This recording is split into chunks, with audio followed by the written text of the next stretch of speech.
To look is to understand reality in its entirety.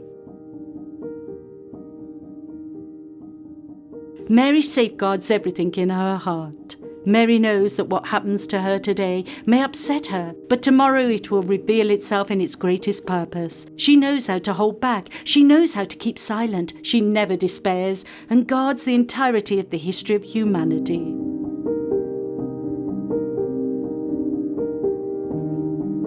Believing he was in their company, they travelled for a day and then began to search for him among their relatives and acquaintances.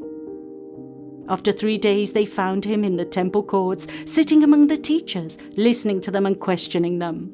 His mother said to him, "Son, why have you done this to us? Your father and I, distressed, were looking for you."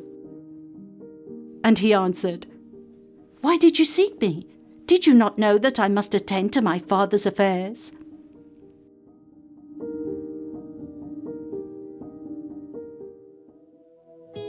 Reality appears as an unstoppable sequence of actions and events that follow one another. We find it hard to contain it all, to give an overall sense to what happens to us, to treasure the past and to look to the future with hope. Instead, an attentive gaze manages to have a broad view of things, has the ability to connect, to endure, to look to the present.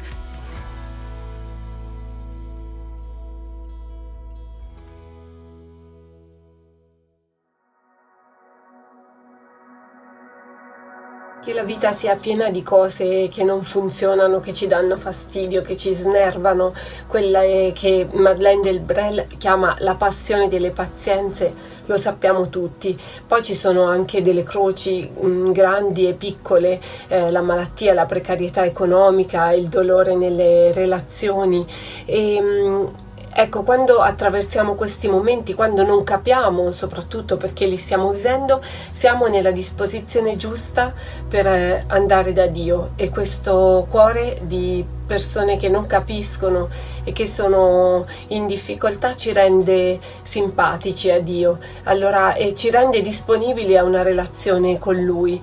Piano piano si entra in un rapporto di figli con Dio, certi che tutto quello che succede per noi è pensato o voluto o permesso da Dio per entrare in un rapporto d'amore con Lui. Dio è un corteggiatore cortese e paziente che non si impone mai, ma che aspetta di essere da noi cercato, che noi ci rendiamo disponibili a questa relazione. E io non so perché, però ho sperimentato, incontrando tante persone, che senza il dolore, la difficoltà e la croce non ci apriamo veramente a questa relazione con Lui, pensiamo di bastare.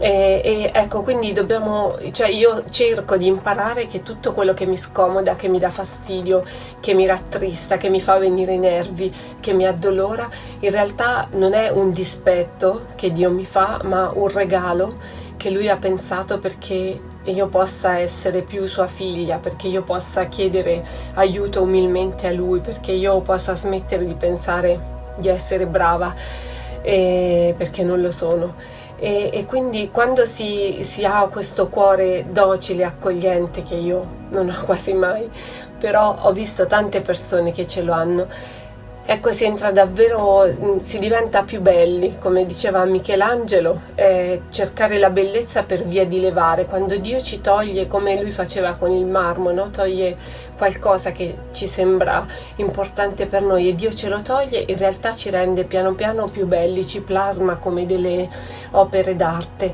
Il male è un mistero, cioè perché sia necessario passare da questo io non lo so, e neanche Gesù è venuto veramente a spiegarlo, però si è messo sulla croce, cioè ha accolto la croce, quindi non l'ha spiegata, però la porta con noi e ci dà le coordinate per affrontarla. Quindi il mio motto, ce l'ho anche in una lapide di marmo a casa, è stacce, cioè qualunque cosa la tua vita ti presenta, stacci con un cuore accogliente e docile.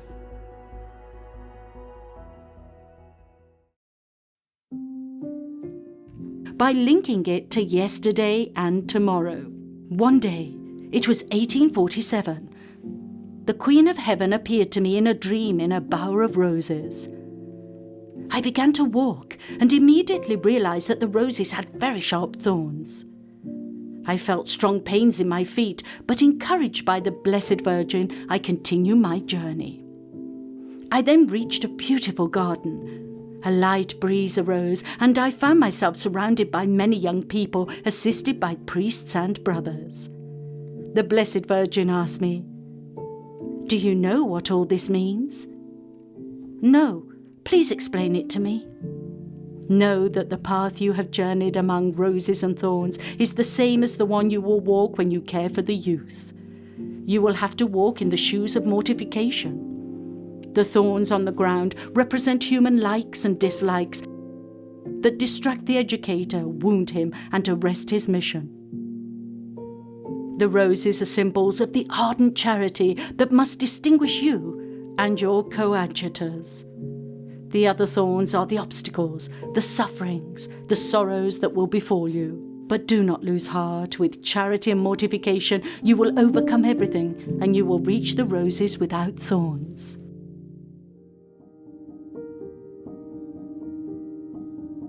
I am Angela and I am 15 years old. I am an ADMA aspirant member since 2017.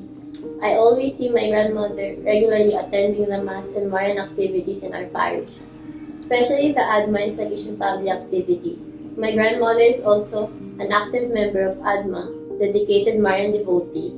I always wanted to go with her during the monthly meetings to attend the Mass every 24th of the month and Marian processions. I saw from my grandmother the deep devotion as she joyfully served and joined these Marian activities.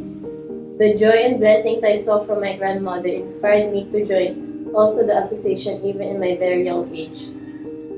Every 24th of the month is very inspiring for me because I know I will receive the merry help of Christians. I also attend the Salesian family activities like the yearly fellowship, formation, and recollection. Attending these activities, I was able to meet and know other members of the Salesian family. Also, I can share my service and assistance as photographer and member of the documentation team. As a student, an active member of Young ADMA, usherette, in our parish, I learned to balance my time and schedule. There are difficulties and challenges sometimes, disappointments, but my devotion to the help of Christians made me to follow and imitate Mama Mary and inspired with her virtues, loving, living, and serving like Mama Mary. Amidst hurts, problems, and difficulties, challenges in life, I firmly believe that Jesus and Mama Mary are always at my side. They are always with me to teach and guide me. Compared to my difficulties and challenges as a young person, I am aware that Jesus suffered much and died for us. I also remind myself that Jesus died for me and saved me from my iniquities, that I must understand others, I must always forgive. There will be more difficulties and challenges in my life, but Easter gives hope, and it encourages me not to give up. It encourages me to be a better student, friend, a young member of my family, an ADMA member, a better person every day. I will also continue to live, to love, and serve like our Mother Mary.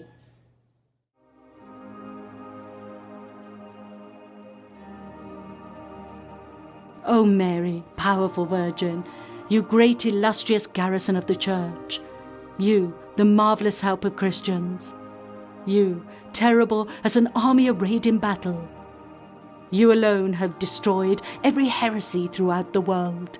You in distress, in strife, in hardship, defend us from the enemy, and at the hour of death, receive our soul in paradise. Amen.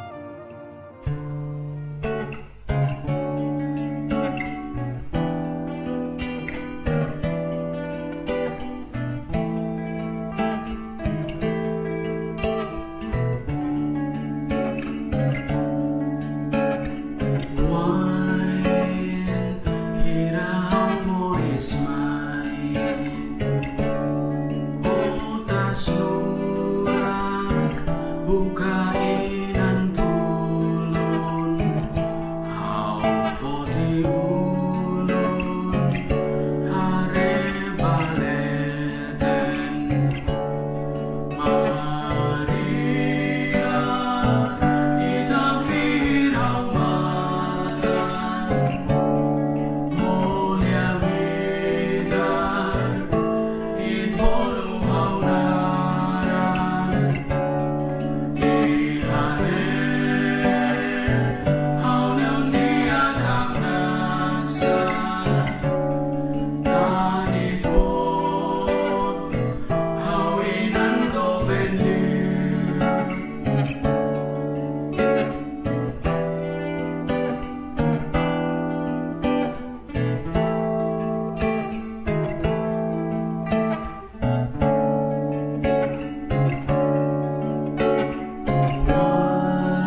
Fitun sira hari ituin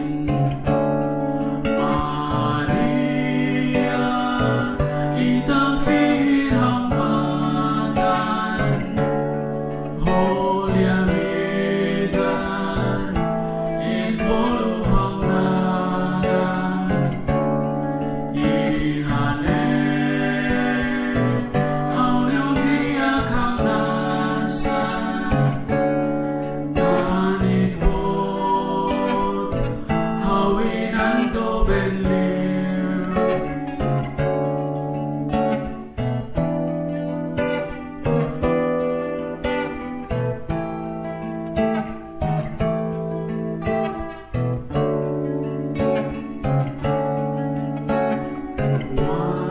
Wain hirakalan akun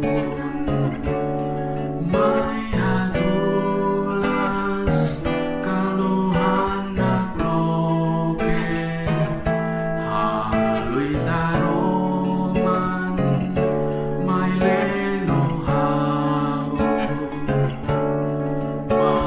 Maria ita firhamatan Holy amidan it bolu haunadan ihane hauneu dia kamnasa tanit bot hawinan do belir Maria ita firhamatan Holy amidan it bolu haunadan ihane hauneu dia kamnasa tanit bot hawinan do belir